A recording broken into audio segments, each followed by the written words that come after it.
कंवारी ननद। अंजलि की उम्र लगभग 30 साल हो चुकी थी। वो एक स्कूल में टीचर की जॉब करती थी। अंजलि के घर में उसकी माँ के अलावा उसका छोटा भाई और भाभी भी रहा करते थे।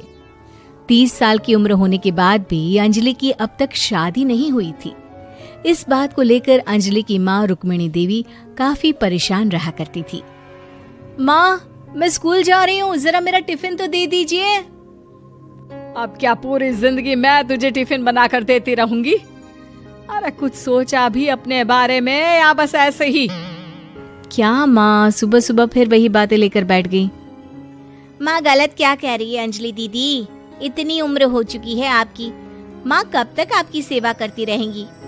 भाभी, मैंने माँ को कब कहा कि मेरी सेवा करो?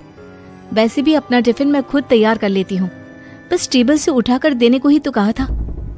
वैसे अंजलि दीदी, देखा जाए तो टिफिन उठाकर देने की उम्र तो आपकी है।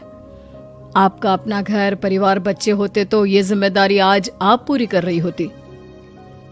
एक बात मेरी समझ में नहीं आती, अगर मेरी शादी नहीं हुई तो इसमें मेरी क्या गलती है और तुम सब लोग मेरे पीछे क्यों पड़े रहते हो? अरे कुछ कहना क्या पीछे पड़े रहना होता है? अपने छोटे भाई को देख, तुझसे 3 साल छोटा है लेकिन 2 बच्चे खेल रहे हैं आंगन में। मुझे आप लोगों की कोई बात नहीं सुननी, जा रही हूँ मैं। और आप में से किसी को मेरा कोई काम करने की जरूरत नहीं है, मैं खुद संभाल लूंगी। इतना कहकर अंजलि वहां से चली जाती है।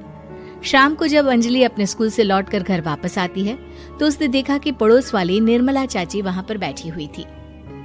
क्या बात है अंजलि बिटिया, नौकरी करके वापस आ गई? जी चाची जी, कैसी हैं आप?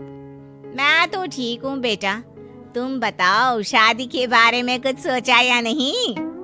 अरे रहने दीजिए ना, इससे तो शादी की बात करना ही बेकार है। कुछ भी कहो तो गुस्सा करती है, बात बात पर आंखें दिखाती है। माँ, आप ऐसा क्यों कह रही है? मैंने कब आप पर गुस्सा किया? अरे अंजलि बेटा, तुम्हारी माँ ठीक ही तो कहती है। 30 की होने आई हो, अब तुम्हें भी शादी वादी कर लेनी चाहिए। चाची जी, आप तो ऐसे कह रही हैं जैसे शादी करने से मैंने मना किया हो।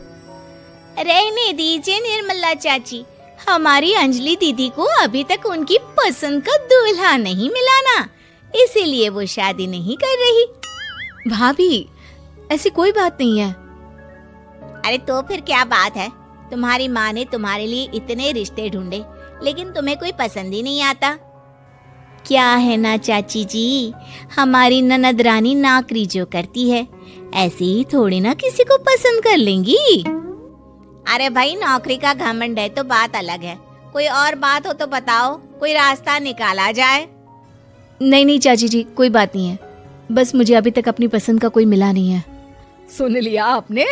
इस लड़की के तो पर निकल आए हैं और इतनी उम्र में अपनी पसंद का कोई मिलेगा भी नहीं इसे। माँ, आप मेरी शादी को लेकर हमेशा मुझे ताने क्यों मारती रहती हैं? अपनी माँ की बातें तो ताने लगती है। ताने हैं?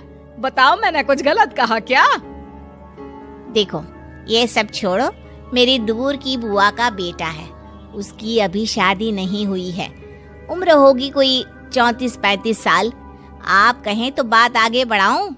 अरे हाँ, क्यों नहीं, ये भी कोई पूछने की बात है। अरे जल्दी से लड़के को यहाँ बुला लो।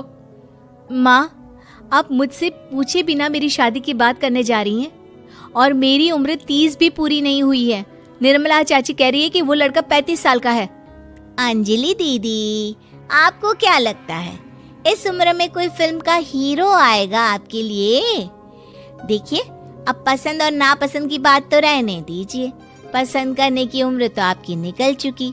अब तो जो भी मिले उसी से शादी कर लीजिए, इसी में भलाई है। तेरी भाभी बिल्कुल ठीक कह रही है। अब जैसा रिश्ता मिले उसके लिए हाँ कर देना, ताकि हम भी गंगा नहाए।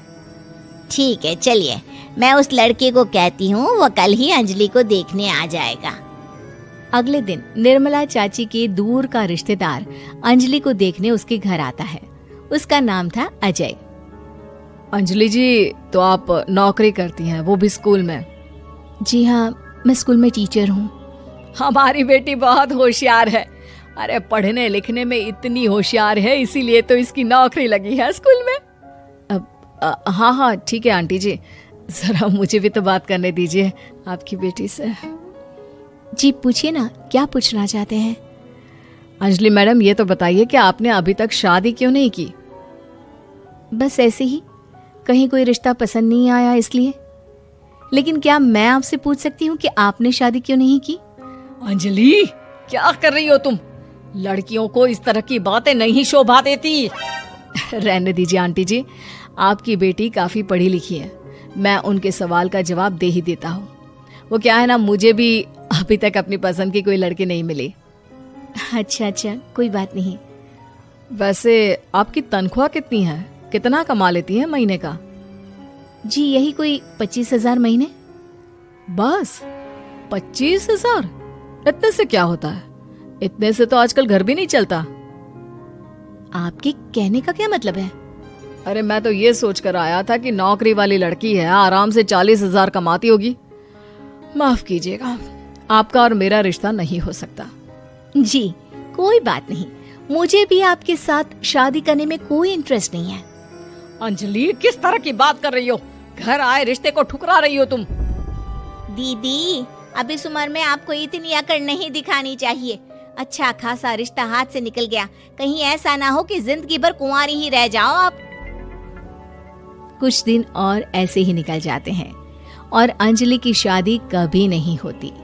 अंजलि के परिवार वाले बिंदास उसे ताने मारते रहते हैं, लेकिन अंजलि एक बड़ी नौकरी की तैयारी करती है और उसमें सिलेक्ट होने के बाद अंजलि को एक बहुत बड़ी नौकरी मिल जाती है। अब तो दीदी के नखरे और भी ज्यादा बढ़ जाएंगे भाई। अब तो इतनी बड़ी नौकरी जो लगी है, अब इनकी शादी होने से रही। माँ, मुझे नौकरी के लिए दूसरे शहर जाना पड़ेगा। आप जानती हैं ये बहुत बड़ी जॉब है और इसमें पैसे भी बहुत ज्यादा मिलेंगे। अच्छा, कितने पैसे मिलेंगे बेटा? माँ, मुझे हर महीने 90,000 सैलरी मिलेगी। क्या? अरे वाह वाह, ये तो बहुत अच्छी बात है। लेकिन फायदा क्या? कितने भी पैसे मिले, शादी तो हुई नहीं ना तुम्हारी। अंजलि नौकरी करने के लिए दूसरे शहर में चली जाती है और जब कुछ महीनों के बाद वो वापस घर आती है तो उसे अपने पति के साथ देखकर उसके घर वाले हैरान रह जाते हैं।